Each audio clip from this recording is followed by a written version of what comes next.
U.S. President Donald Trump said on Monday that both Ukraine and Russia will have to give up territory to end the more than 3-year-long war.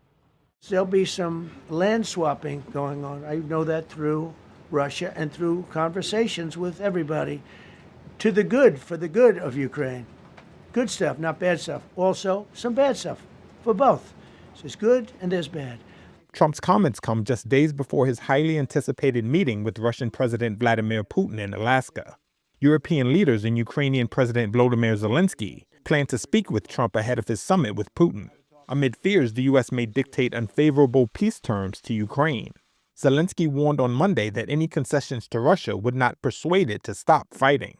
In an evening video address, Zelensky said there were no signs Russia was preparing to end its hostilities in Ukraine, saying, quote, "They are moving their troops and forces in such a way as to launch new offensive operations," and adding, quote, "If someone is preparing for peace, this is not what is done."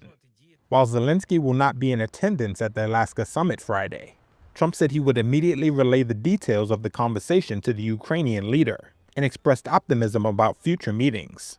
The next meeting will be with Zelensky and Putin, or Zelensky and Putin and me. I'll be there if they need, but I want to have a meeting set up between the two leaders.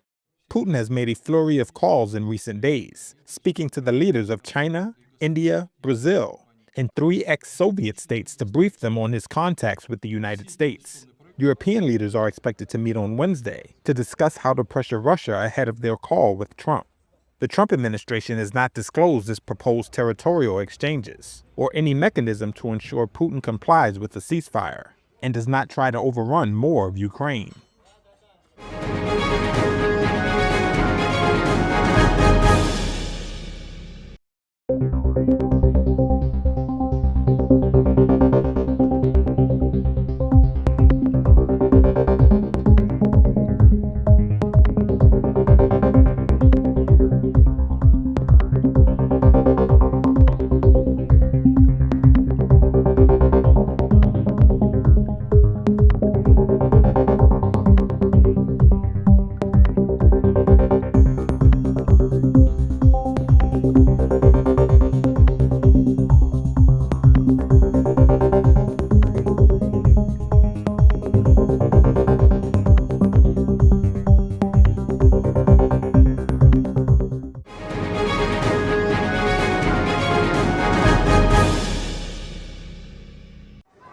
Maha Ali looks out over Gaza from the ruins of Islamic University. The educational institution once offered a path to a brighter future for Gaza's students. Now, it's a shelter for displaced Palestinians like Ali. As youth, we are supposed to be studying and going on with our future, living like other people abroad who are living their lives as normal. Now we are staying here, lighting fires, carrying water, and living things that our minds cannot comprehend. Ali is a master's student who was determined to become a journalist, but like other students, she has just one ambition these days: finding food as hunger ravages. Currently, we are only thinking about how to get a loaf of bread or how to get water to drink. This is all we think of now in this war. We stopped thinking about how we will travel abroad because all of the border crossings are closed. We have no other choice but to live in this extermination. The devastation paints a bleak future for this generation of Gazans, from grade school through university, who say they have been robbed of an education by nearly 2 years of war. According to a UN July assessment, 97% of Gaza's educational facilities have sustained some level of damage, with 91% requiring major or complete reconstruction to become functional again. The Palestinian Minister of Education and Higher Education accused Israel of carrying out a, quote, systematic destruction of educational institutions. There was no immediate comment from the Israeli military or foreign ministry. 19-year-old Saja Adwan continues her studies at a school sheltering the displaced, with books that have survived Israeli strikes and displacement. She says it's a huge burden to carry them from place to place, but that the books help her achieve her dreams and ambitions. Adwan keeps studying, despite no immediate hope for relief and a return to the classroom. Israel has accused Hamas of embedding in civilian areas, including schools. Hamas rejects the allegations and, along with Palestinians, accuses Israel of indiscriminate strikes.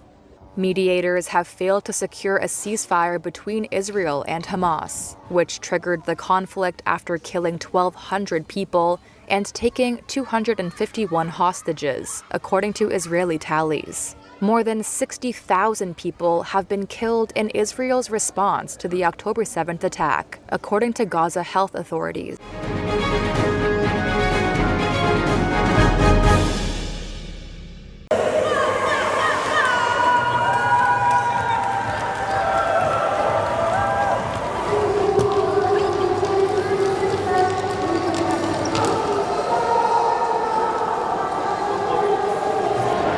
Oftentimes I want to go out for a run in the evenings and it's really bad. So I often stick to treadmills and stuff, and then, an initiative like this inside the mall, it's wonderful.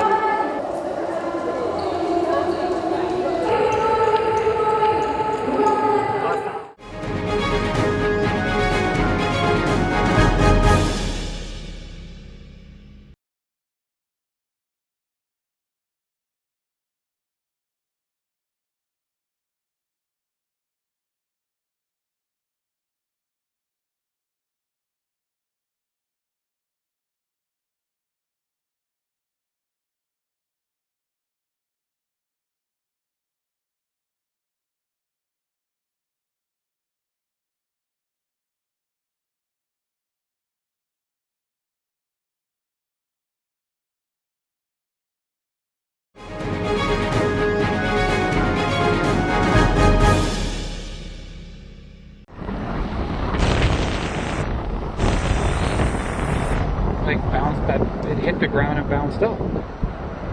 Shall we call somebody? Yeah.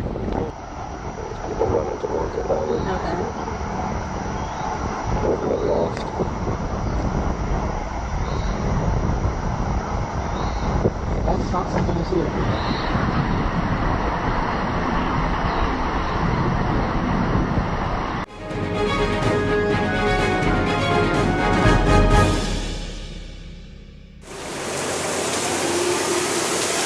Abi, böyle gelip su vereceksin. Abi, bak böyle geldik, böyle.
Paramount on Monday said it acquired the exclusive U.S. streaming rights to Ultimate Fighting Championship events in a 7-year deal valued at about $7.7 billion. It's Paramount's first major strategic move since its merger with Skydance just days ago. Starting next year, the company's Paramount Plus network will carry the complete U.S. slate of 13 major UFC events and 30 fight nights. UFC, which is owned by TKO Group Holdings, will also have select events simulcast on Paramount's CBS network. New Paramount CEO David Ellison called the deal a major win, while UFC CEO and President Dana White said in a statement that, quote, "For the first time ever, fans in the U.S. will have access to all UFC content without a pay-per-view model." Sports content, especially the rights to live events, has become the cornerstone of media companies' strategies as cord-cutting accelerates. Netflix secured a $5 billion 10-year global deal for WWE Raw and added 2 NFL Christmas Day games, while Disney's ESPN extended its rights agreements with the NFL, NHL, MLB, and the college football playoffs.